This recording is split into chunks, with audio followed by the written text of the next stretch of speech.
السلام علیکم ورحمۃ اللہ وبرکاتہ نحمدہ ونصلی علی رسولہ الکریم اما بعد۔ امید کرتے ہیں آپ تمام سسٹرز خیر و عافیت سے ہوں گی اور ایمان کی بہترین حالت میں ہوں گی۔ اللہ رب العزت سے دعا ہے آپ کی طرف ہر بڑھنے والا شر خیر و بدل دے، آمین آمین۔ اور امید ہے کہ آپ لوگوں نے فرائیڈے بھی اچھے سے گزارا ہوگا۔ تو پیاری سسٹرز، ہم لوگ سورہ آل عمران کی آیت مبارکہ 116 تک ترجمہ و تفسیر پڑھ چکے تھے۔ آج کا لیسن آیت مبارکہ اسی سے کنٹینیو کریں گے اور ٹرانسلیشن کا لیسن 120 تک پڑھیں گے اور ایک آیت مبارکہ کی تفسیر پڑھیں گے، یعنی کہ آیت مبارکہ 117 کی اور آیت مبارکہ 116 کو بھی ساتھ لے کر چلیں گے۔ تو آئیے لیسن سٹارٹ کرتے ہیں۔ ربی اشرح لی صدری ویسر لی امری واحلل عقدۃ من لسانی یفقہوا قولی اللہم بارک لنا فی اوقاتنا اللہم فقہنا فی الدین اللہم انی اسألک الہدی والتقی والعفاف والغنی اللہم الہمنی رشدی واعذنی من شر نفسی اعوذ باللہ من الشیطان الرجیم بسم اللہ الرحمن الرحیم۔ آیت مبارکہ 117۔ مثل ما ينفقون في هذه الحياة الدنيا كمثل ريح فيها سر أصابت حرث قوم ظلموا أنفسهم فأهلكته وما ظلمهم الله ولكن أنفسهم يظلمون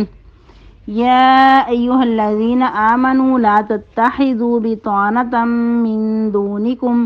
لا يألونكم خبالا ودوا ما عنتم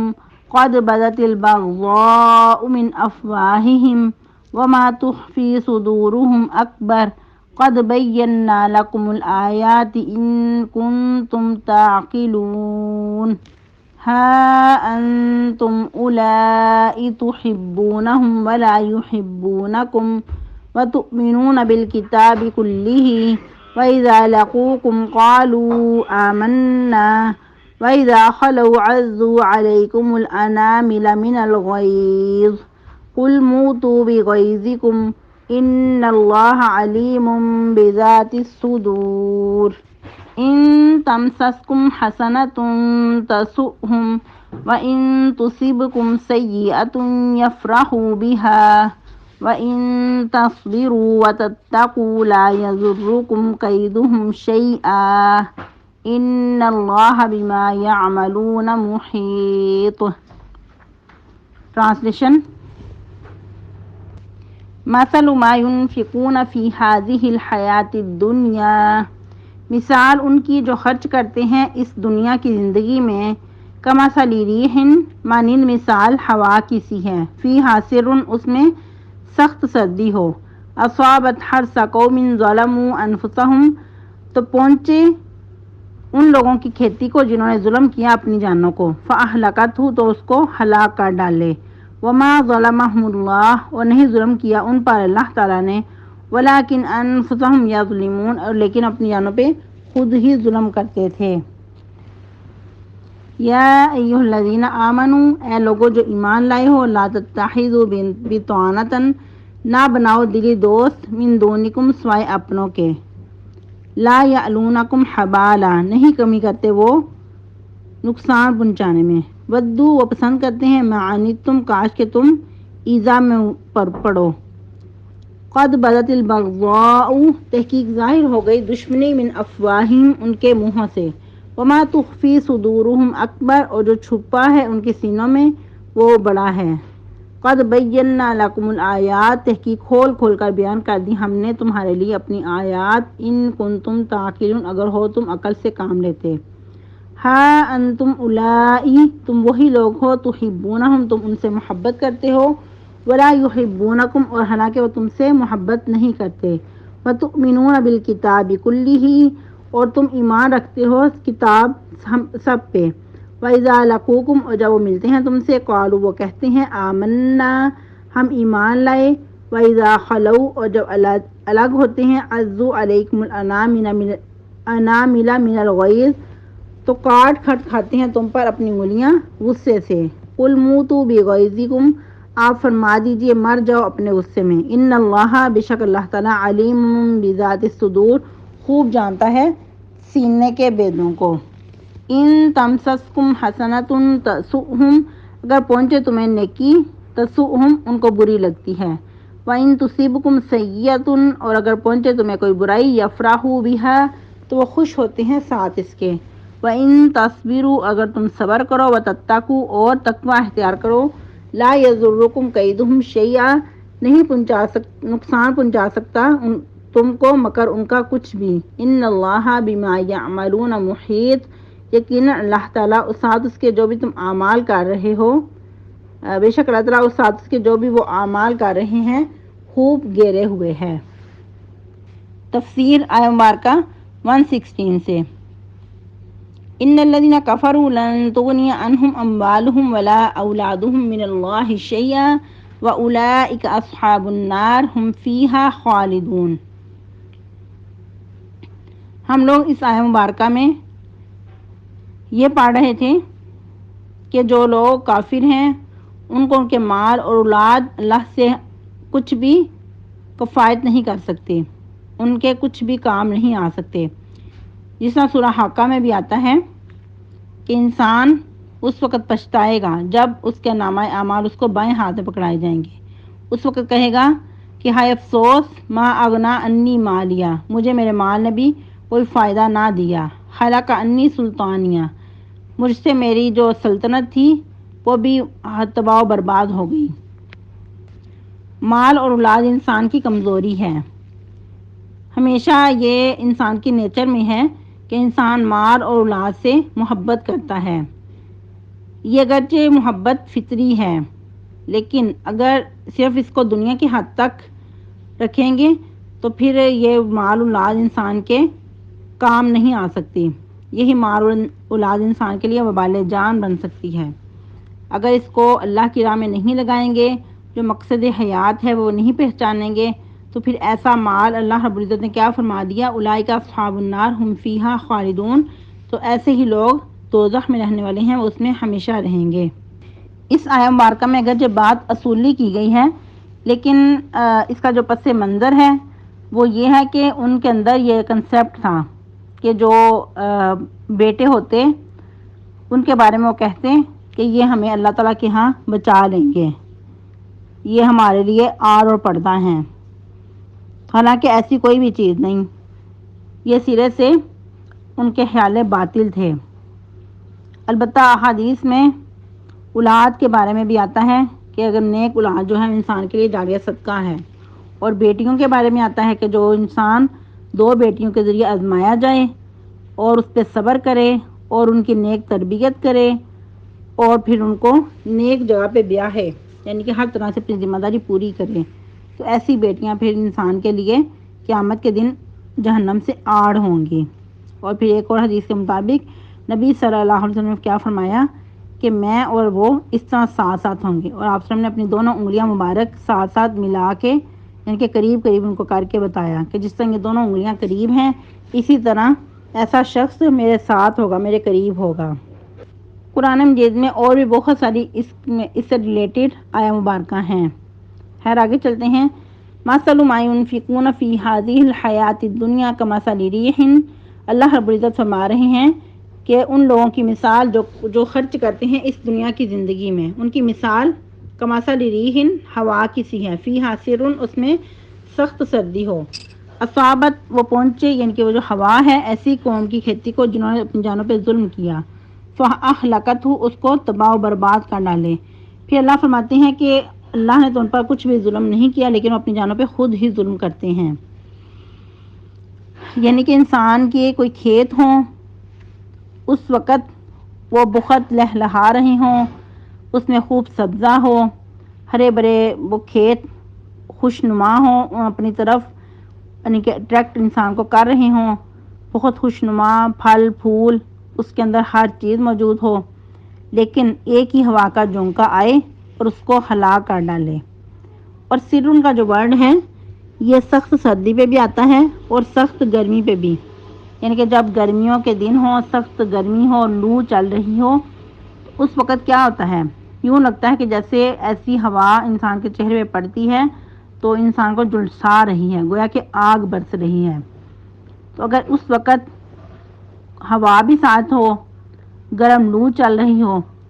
تو ایسی گرم لو جو ہے، ایسی ہوا جو ہے گرم بہت ہو تو وہ کھیتوں کو نقصان پہنچاتی ہے۔ اگر اسی طرح سخت سردی ہو اس وقت بھی ٹھنڈی یا ہوا کھیتوں کو نقصان پہنچاتی ہے۔ بعض اوقات اتنی ٹھنڈی ہوا سے اس کے اوپر ہلکی ہلکی جیسے وہ برف پھسی ہوتی ہے وہ بھی آ جاتی ہے، تو اس طرح وہ جو کھیت ہوتے ہیں وہ خراب ہو جاتے ہیں۔ کھیتوں کے لیے جو درمیانہ موسم ہے وہی سوٹیبل رہتا ہے۔ اگر سخت سردی ہو وہ بھی ان کے لیے نقصان دہ، اگر سخت گرمی ہو تو وہ بھی اس کے لیے نقصان دہ۔ تو یہ اللہ تعالیٰ نے مثال کن لوگوں کے لیے دی ہے کہ جو ریاکار ہیں، جو اپنا مال خرچ کرتے ہیں محض لوگوں کو دکھانے کے لیے، نہ تو اللہ پہ ایمان لاتے ہیں نہ روز آخرت پہ، اور لوگوں کو دکھانے کے لیے یا کسی اور یعنی کہ دنیاوی اغراض کے لیے، تو ایسا مال دیا ہوا انسان کے لیے کوئی فائدہ مند نہیں ہوگا، بلکہ ایسا مال انسان کے لیے نقصان دہ ہوگا۔ جس طرح کہ ریاکار لوگوں کے بارے میں اور بھی بہت سارے عذابات کے بارے میں بتایا گیا، کیسے لوگوں کو مال دیا ہوا کوئی فائدہ مند نہیں ہوگا۔ یہ صرف مال کی ہی بات نہیں، کوئی بھی انسان اگر نیک کام کرتا ہے اس میں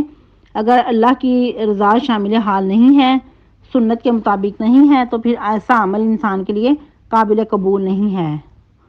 بلکہ وبال جان ہے۔ اس سے ریلیٹڈ اور بھی قرآن مجید کے مختلف مقامات پہ اللہ رب العزت نے فرمایا کہ انسان کے لیے ایسے اعمال بالکل بھی فائدہ مند نہیں ہیں جس میں اللہ کی رضا شامل حال نہ ہو یا پھر لوگوں کو دکھانے کے لیے ہو۔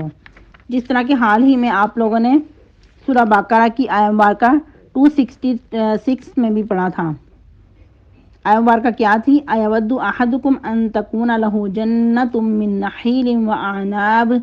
تَجْرِي مِن تَحْتِهَا الْأَنْهَارُ لَهُ فِيهَا مِن كُلِّ الثَّمَرَاتِ وَأَصَابَهُ الْكِبَرُ وَلَهُ ذُرِّيَّةٌ ضُعَفَاءُ فَأَصَابَهَا عِصَارٌ فِيهِ نَارٌ فَاحْتَرَقَتْ كَذَلِكَ يُبَيِّنُ اللَّهُ لَكُمُ الْآيَاتِ لَعَلَّكُمْ تَتَفَكَّرُونَ۔ اس آیت مبارکہ کو آپ دوبارہ سے دیکھ لیجئے گا، یعنی کہ اس کی تفسیر، تو انشاءاللہ آپ کو مزید واضح ہو جائیں گی کہ یہ مثال اللہ رب العزت کیسے دے رہے ہیں۔ یعنی کہ جس طرح اس باغ پہ، اس کھیت پہ اگر اس طرح تیز تند ہوا چلے اس کو تباہ کر ڈالے تو انسان کے پلے کیا رہ جائے گا، کیونکہ کسان کے لیے اس کے کھیت ہی سب سے بڑھ کے سرمایہ ہوتے ہیں، کیونکہ ان کی وہ سال بھر کی محنت ہوتی ہے اور ان کو ایک امید ہوتی ہے، ایک آس ہوتی ہے کہ ہمیں یہ فائدہ مند ہوں گے، یعنی کہ یہ باغ ہمیں فائدہ دے گا۔ لیکن اگر وہی انسان کا سرمایہ ہی تباہ و برباد ہو کر رہ جائے تو پھر مایوسی کا کیا عالم، کہ بالکل ہی تباہ ہو جائے، ہلاک ہو جائے۔ تو اللہ تعالیٰ فرماتے ہیں یہ سب کچھ کرنے کے بعد اللہ نے ان پر کچھ بھی ظلم نہیں کیا، لیکن وہ اپنی جانوں پہ خود ہی ظلم کرتے تھے۔ اگر انسان کا کوئی دنیا پہ بھی نقصان ہوتا ہے تو انسان کا اپنا ہی یعنی کہ ہاتھوں کا آگے بھیجا ہوا ہوتا ہے، کیونکہ بعض اوقات جو کسان لوگ ہیں اپنے کھیت میں جو ان کا عشر بنتا ہے وہ نہیں نکالتے، یا اس میں جو غرباء ہیں ان کا حق ادا نہیں کرتے، ان کا حق نہیں پہچانتے، تو ایسی صورت میں پھر اللہ رب العزت ایسے کھیتوں کو تباہ و برباد کر کے لوگوں کو مزہ چکھانا چاہتے ہیں۔ جس طرح کہ انشاءاللہ نیکسٹ بھی آپ سورہ قلم میں بھی پڑھیں گے ایک باغ کے بارے میں کہ انہوں نے کیا کیا اور کس طرح غرباء کا حق مارنا چاہا، تو اللہ رب العزت نے کس طرح ان کو ان کے گناہ کی سزا دی کہ ان کا کھیت ہی تباہ و برباد کر دیا، اور باغ سب تباہ ہو گیا، یہاں تک کہ وہ جو ارلی مارننگ گئے تھے اپنے باغ کا پھل اکٹھا کرنے کے لیے کہ غرباء کو ہم اس میں سے کچھ نہ دے سکیں، لیکن اللہ رب العزت نے اسی باغ کو تباہ و برباد کر کے تو ان کو ایسا مزہ چکھایا کہ وہ کہنے لگے کہ شاید ہم رستہ ہی بھول گئے ہیں۔ باغ بالکل ویران پڑا تھا، ان کی سوچ سے کہیں دور، وہ سوچ بھی نہیں سکتے تھے کہ اس طرح ان کو ان کے اعمال کی سزا ملے گی۔ تو اللہ فرماتے ہیں کہ جو کچھ ہم ان پہ کرتے ہیں یا جو ان کو ان کا ان کے کھیت تباہ و برباد ہو گیا، اللہ نے ان پر بالکل بھی ظلم نہیں کیا، لیکن وہ خود ہی اپنی جانوں پہ ظلم کرتے تھے۔ تو آج کے سبق کا جو لب لباب ہے اس میں کہ انسان جو بھی عمل کرے خالص اللہ کی رضا کے لیے اور سنت مطہرہ کے مطابق کرے، ورنہ انسان کا کوئی بھی عمل قابل قبول نہیں ہوگا۔ اور ایسے لوگ جو ریاکار لوگ ہیں ان کو ان کے اعمال کا دنیا میں ہی بدلہ دے دیا جاتا ہے، کیونکہ اللہ تعالیٰ کسی پہ بھی کچھ بھی ظلم نہیں کرتے، کسی کی حق تلفی نہیں کرتے۔ اگر کوئی نیک اعمال کرتا ہے تو اس کو دنیا پہ ہی اس کا بدلہ دے دیا جاتا ہے۔ آج کے لیسن کی روشنی میں ہمیں اپنا جائزہ لینا ہوگا کہ کیا ہم جو بھی عمل کرتے ہیں اللہ کی رضا شامل حال ہے اور سنت مطہرہ کے مطابق ہے۔ آج کے لیے اتنے کافی ہے۔ یہ ہم لوگ آیا مبارکہ ٹرانسلیشن کا لیسن 120 تک اور تفسیر کا لیسن آیا مبارکہ 117 تک پڑھ چکے ہیں۔ ہم لوگ جو قرآن مجید کے حوالے سے پلاننگ کر چکے تھے کہ اپنا ٹارگٹ بنایا تھا کہ قرآن مجید ہم نے رمضان مبارک تک کمپلیٹ کرنے ہیں، تو امید ہے کہ وہ آپ اس پہ عمل کر رہے ہوں گے، تو مزید اس میں تیزی کریں اور تیاری مزید تیز کر دیں، اور سب سے بڑھ کے کہ اس میں آپ روزے بھی رکھیں اور مزید جو تلاوت کر رہے ہیں وہ بھی پہلے سے زیادہ اور پہلے سے اچھے طریقے سے کریں۔ اور لیسن کام دینے کا مقصد یہی ہے کہ رمضان مبارک کے حوالے سے آپ لوگ اچھی سی تیاری کر سکیں، کیونکہ صحابہ کرام کا عمل اور سلف و صالحین کا عمل یہی ہوا کرتا تھا کہ وہ رمضان مبارک کو صیام اور قرہ کا مہینہ کہا کرتے تھے، یعنی کہ جو روزہ رکھنے والے ہیں وہ بھی اس میں کثرت سے روزے رکھیں، جس طرح کہ نبی صلی اللہ علیہ وسلم کا بھی طریقہ تھا کہ شعبان میں آپ صلی اللہ علیہ وسلم کثرت سے روزے رکھا کرتے تھے، یہاں تک کہ صحابہ کرام کہتے ہیں کہ ہم سمجھتے شاید آپ صلی اللہ علیہ وسلم کبھی بھی افطار نہیں کریں گے، لیکن آپ صلی اللہ علیہ وسلم نے یہ بھی فرمایا کہ 15 تاریخ کے بعد روزہ نہیں رکھنا، تاکہ جو انسان کی انرجی ہے وہ بحال ہو سکے۔ اور اس کے علاوہ جو کچھ لوگ استقبالیہ روزہ رکھتے ہیں رمضان مبارک سے 1-2 دن پہلے، تو وہ بھی نہیں رکھنا، یہ مسنون عمل نہیں ہے، عمل وہی کریں جو سنت سے ثابت ہو۔ اور اس کے علاوہ انسان کی نیچر ہے کہ عادت بناتے بناتے کچھ ٹائم لگ جاتا ہے، یعنی کہ طبیعت انسان کی جو ہے مزاج ہے وہ یعنی کہ کسی عادت کو قبول کرنے کے لیے کچھ اس کو ٹائم درکار ہوتا ہے، تو اگر ابھی سے روزہ رکھنے کی عادت ڈالیں گے اور اس کے علاوہ قرآن کی تلاوت کرنے کی عادت ڈالیں گے تو انشاءاللہ پھر رمضان مبارک میں مشکل نہیں ہوگی، کیونکہ ہماری طبیعت ہمارا مزاج پہلے سے اس چیز کا عادی ہو چکا ہوگا۔ اور بعض اوقات ہم لوگ رمضان شروع ہونے کے بعد سوچتے ہیں اچھا یہ کریں گے، تو سوچتے ہی بہت ٹائم گزر جاتا ہے، پھر بعد میں پچھتاتے ہیں کہ اچھا رمضان میں کچھ بھی نہیں کر پاتے۔ تو اس لیے جو بھی آپ اعمال کرنا چاہتے ہیں اس کو ابھی سے لکھ لیں اور اس کے مطابق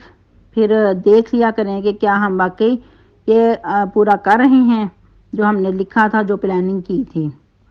سبحان ربک رب العزت عما یصفون وسلام علی المرسلین والحمد للہ رب العالمین وصلی اللہ علی النبی۔